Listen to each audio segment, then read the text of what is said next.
الصوت الشتوي. مشروبك وتعالي اسمعي. ربنا خلق الذكر والأنثى، لو بصينا لها من كذا ناحية هتلاقي ان ليهم فروقات كتيرة جدا وليهم حاجات مشتركة كتيرة جدا. الحاجات المشتركة اللي ما بينهم زي ان مثلا هما الاتنين بني ادمين، هما الاتنين عندهم جسم، تكويناتهم من جوه اغلبها واحدة، عندهم عقل مثلا، عندهم قلب وهكذا، عندهم كليتين وهكذا. ايه اللي بيفرق ما بينهم؟ المظهر الخارجي، الشكل الخارجي للجسم، وكمان صوت.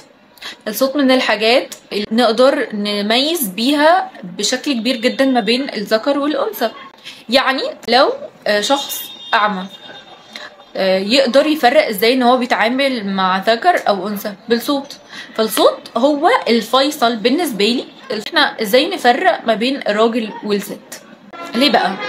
طبيعه الانثى حاجه كده ناعمه رقيقه كيوت، فمن الطبيعي ان صوتها يكون صوت شتوي ناعم رقيق هادي، عكس الراجل طبقه صوته عاليه، مش ناعمه خشنه، قوية، تحسه فيها خشونة كده. فده اللي بيفرق ما بينهم، وده بالنسبة لي فرق يعني مهم جدا. ايه بقى اللي بيخلي طبقة صوت البنت دي توصل للمرحلة دي؟ يعني ليه مثلا بنات كتير صوتهم خشن وتقيل كده؟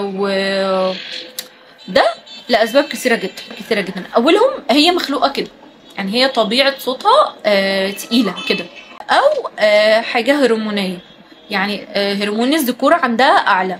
تاني سبب بسبب البيئة اللي هي فيها أو بتتعامل معاها، سواء بقى في البيت مثلا اخواتها كلهم ولاد، سواء انها مثلا بتشتغل. تالت سبب هي عايزة كده. بصوا علشان نكون متفقين، الأنوثة مش ان انت تقلبي لا والله مش عارفة، لا والله مش فاهمة، وتكلميه بتطولي ليه، بتمدي ليه يا حبيبتي في الكلام والكلمة كده؟ انت كده مفكرة نفسك يعني بتتكلمي بصوت شتوي وهيتقال عليكي قد ايه كيوت؟ لا، مش هيتقال عليكي قد ايه كيوت ولا حاجة، بيتقال عليكي كلمة تانية. صدقيني والله نظرة الناس ليكي بتبقى اشمئزاز خالص. انت يعني لو فهمتي بجد هما نظراتهم دي ليكي معناها ايه، تكرهي نفسك. يعني هتكرهي نفسك وهتكرهي الطريقه اللي انت بتتعاملي بيها معاهم. دي مش ابدا انوثه، لكن الانوثه في الهدوء مش في الاصطناع. والفرق ما بين انك مفكره نفسك كيوت وانثى عاقله وهاديه فعلا يعني خيط، لو الخيط ده اتشال يعني كائن هنشمئز منه كلنا. على فكره انا من الشخصيات اللي صوتها يعني تخين، مش هادي ورقيق، ولكن بعرف اهدي من طبقة الصوت. يعني مش هتكلم معاكوا وازعق واعمل واهلل وادخل صوتي وكل الكلام ده، لا. يعني بيبقى ليه وقته، مش هكذب عليكوا، هو بيبقى ليه وقته. والحياة والبيئة اللي احنا بنبقى فيها ومحوطانا هي اللي بتخلينا يعني نعمل كده. سواء بقى ان انت مثلا مدرسه مثلا فبتزعقي او كده، او مع اخواتك مثلا فبتزعقي، او انت ام أو ايا كان، بس ده مش موضوعنا. وفي فرق ما بين ان انا دايما كده، ان انا دايما صوتي عالي وبزعق وبشتم، بس انا لما اجي بتكلم معاكم اهو انا طبقه صوتي هاديه، لاني ما فيش حاجه تستدعي مثلا ان انا ازعق وابقى نرفز قوي يعني. ولكن مش عشان ابان ان انا رقيقه وصوتي انثوي او شتوي اتكلم كده بقى عشان ابان قد ايه انا كيوت وجميله ولذيذه ورقيقه. ما ترجيع، اعذروني بس ده بيبقى ترجيع بجد يعني. مش عارف انتوا بتستحملوا الشخصيات دي بجد؟ يعني انتوا لو في واحده فيكم بتتعامل مع حد كده بتستحملوا ان انتوا تتعاملوا معاهم وكده، ولا زي بتحسوا انه لا وتبعدوا فورا؟ حاسه ان انا رغيت كتير وما قلتش على حلول، بس خلينا يلا نقول.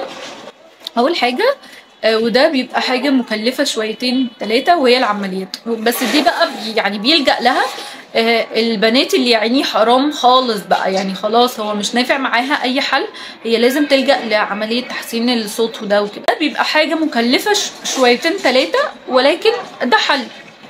الحل التاني بقى لو هو مثلا حاجة مرضي زي مثلا لخبطة في الهرمونات، عندها مثلا هرمون الذكورة أعلى أصلا من هرمون الأنوثة وهكذا، في فترة البريود بتاعتنا صوتنا بيتخن شوية، يعني بيخشن شويه. الحل التاني بقى ان احنا بنظبط نظام غذائنا. ازاي بقى؟ زي ان احنا مثلا بندخل جسمنا مشروبات، الحاجات اللي بتساعد انها تظبط هرمون الانوثه او تعليه.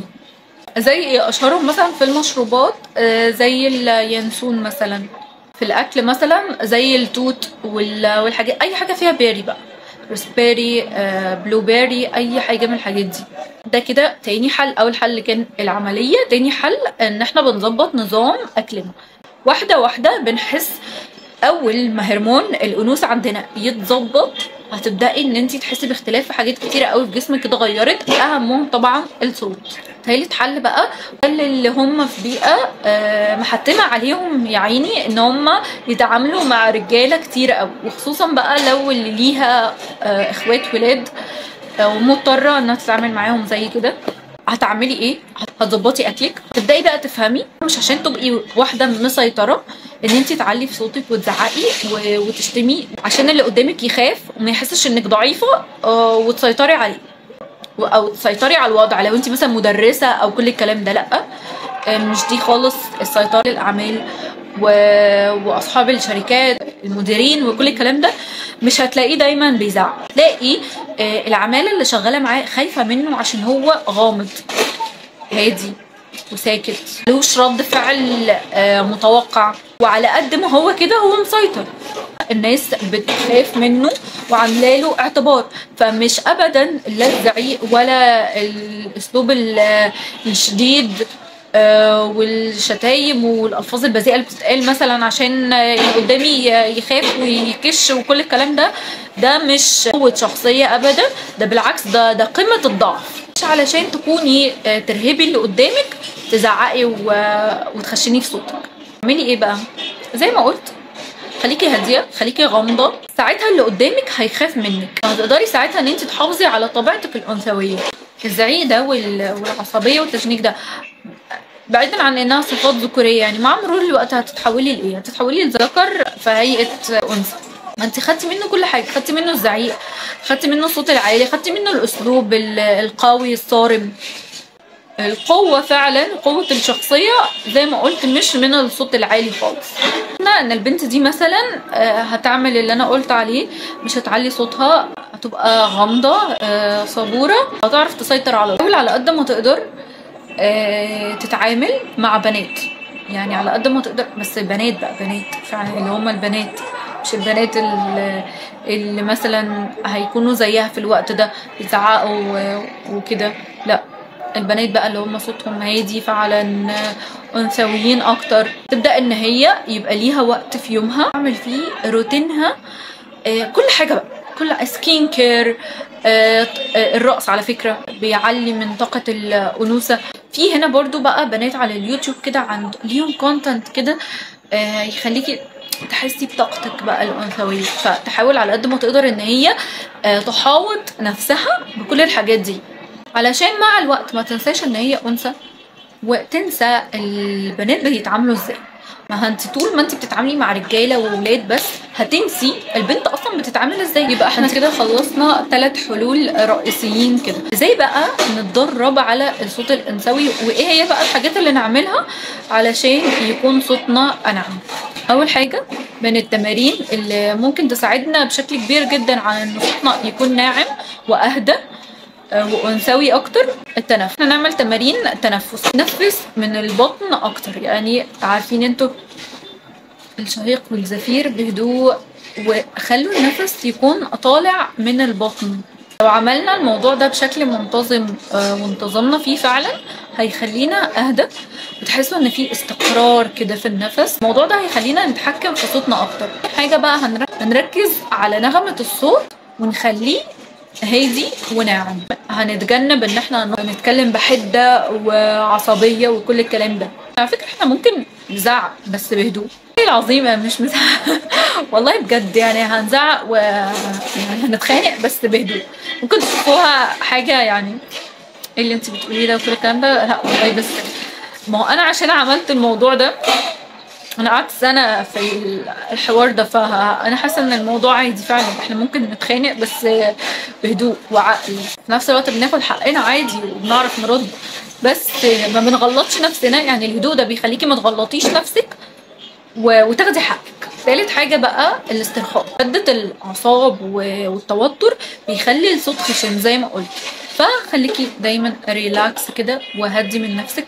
وكل ما تحسي نفسك ان انت مشدوده اتنفسي، وحاولي ان انت ما تركزيش على الحاجه اللي مضايقاكي وموتراكي. رابع حاجه، ما نتكلمش كتير. الكلام الكتير والافراط في ان احنا نستخدم صوتنا بيخلينا على مرور الوقت الاحبال الصوتيه عارفين انتوا تحسوها مجروحه كده من كتر الاستخدام. زي انا دلوقتي مثلا، عشان بقالي كتير بتكلم معاكم، مش عارفه الفيديو ده مدته قد ايه، بس انا حاسه ان انا بقالي كتير بتكلم، فصوتي حاسه ان هو محتاجه اشرب ميه مثلا. نتكلمش كتير، وفي نفس الوقت نشرب ميه كتير. نشرب اللي هي الاعشاب المهدئه زي اليانسون والحاجات اللي انا اتكلمت عنها دي. خامس تمرين معانا هما تمرين الصوت. شفت حد قبل كده كان بيتكلم عنها ان هو ازاي تحسني من صوتك. وفجأله اكتر الناس اللي بتغني، المغنيين وكده، هتلاقيهم بيتمرنوا دايما على جمل كده فيها نغمة وحروف، برضو بيتعلموا مخارج الحروف صح علشان صوتهم في الغنى يكون حلو. سمعت قبل كده بنوتة هي مغنية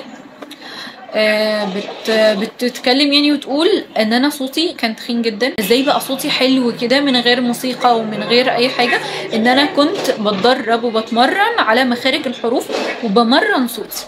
انا بالنسبه لي بقى، بعيدا عن تمارين الصوت وكل الكلام ده، من الحاجات اللي تساعد جدا على ان الصوت يكون هادي ورايق القرآن والتجويد. لو فعلا اتعلمتوا تجويد بطريقة صح واتقنتوا قراءة القرآن بشكل مستمر، ده بيساعد جدا على فكرة في تحسين الصوت وان الصوت يكون اهدى وانعم.